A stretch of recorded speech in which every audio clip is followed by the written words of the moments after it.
Si Ren Sabando, hindi raw po makapunta ng bathroom mag-isa. Bunga ng injury. Matindi po yan, ha?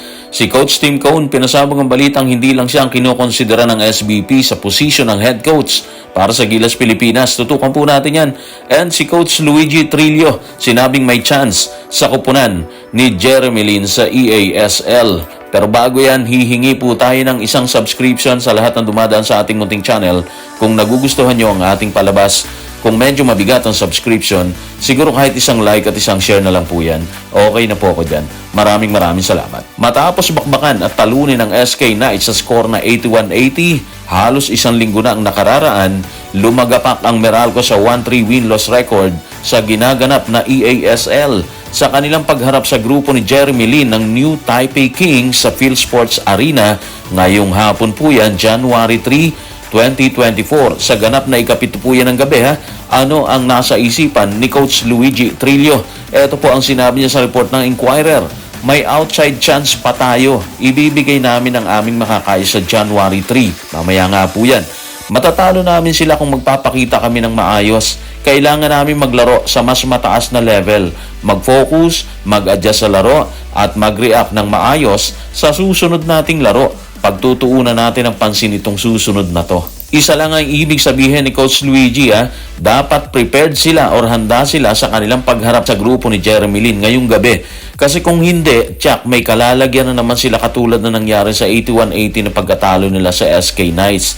And of course, ayaw na nilang maulit yon. Kaya tsak, nagagawin nila ang lahat once na nagharap na po sila. Kasi base po sa report, kailangan din po nilang walisin ang dalawa nilang natitirang laro para manatiling buhay ang kanilang kampanya sa EASL. Sa kanilang kampanya sa EASL, kasabay ding tinututukan ni Coach Luigi Trillo ng Meralco ang kasalukuyang ginaganap na PBA Commissioner's Cup. Ano ang masasabi niya sa sitwasyon nila ngayon? Ano ang benepisyong nakukuha nila sa mga kuponang nakakaharap nila sa kasalukuyan? Ito po si Coach Luigi sa report ng Inquirer. Ang mga huling laro namin ay laban sa mga mas matataas na level na kuponan.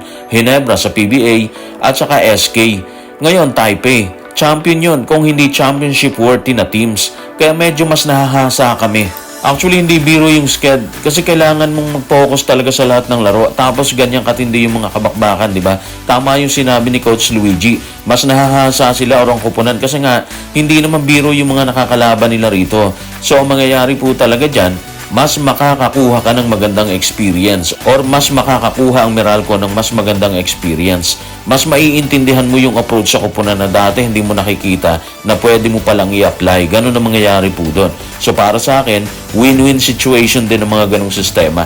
Madadagdagan yung knowledge hindi lang ng coach kundi maging ng players na kasama po doon sa bakbakan. Kung sa palagay ni Coach Luigi Trillo ay mas nahahasa sila sa mga ganung bakbakan, lumabas naman ang pahayag ni Coach Tim Cone na hindi lang siya ang kandidato para maging coach ng Gilas Pilipinas para sa papalapit na FIBA Asia Cup qualifiers, partikular sa unang window nito. Ano ang kanyang saktong pahayag tungkol sa issue? Ito po si Coach Tim sa report ni Denison Ray Dalupang ng Inquirer.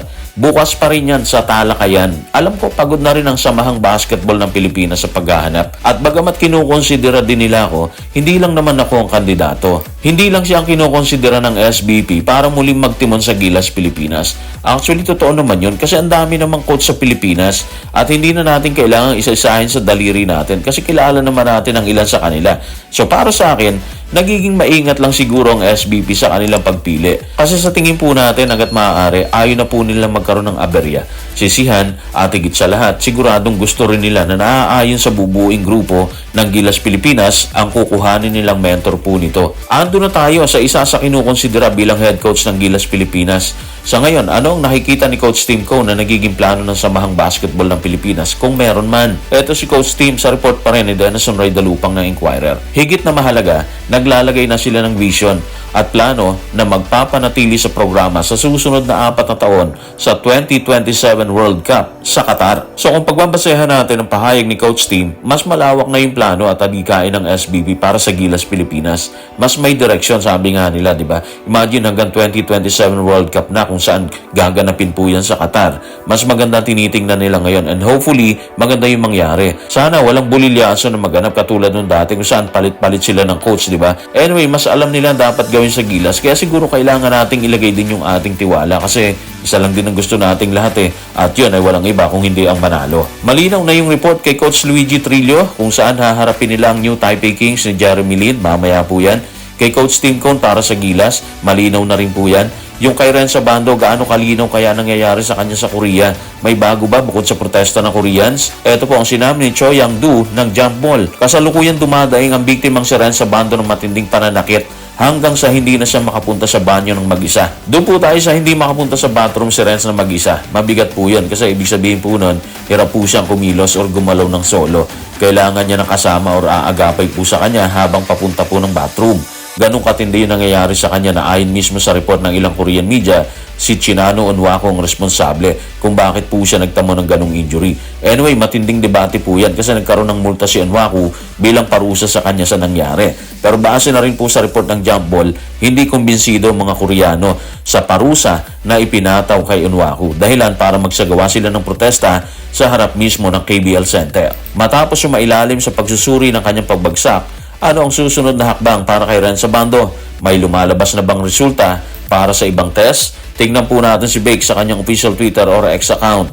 Si Renzo Bando nakasalukuyan ng papahinga at nakitaan ng seryosong injury ay sa ilalim sa ikalawang round ng mga pagsusuri sa loob ng 10 araw kung kailan magiging available din ang mga resulta ng huling test. So matapos na naunang pagsusuri, sa ilalim muli si Renzo sa pagsusuri sa loob ng 10 araw po yan. Ang bigat, no? Parang sa isang katulad niyang athletic tapos biglang nasa loob siya ng room at hindi makapaglaro kasi may injury at hindi basta injury mabigat na injury po yun. Parang hirap mag-adjust, di ba? Anyway, babalikan po natin ang mga kaganapan sa kanya sa mga susunod na araw. So guys, maraming salamat.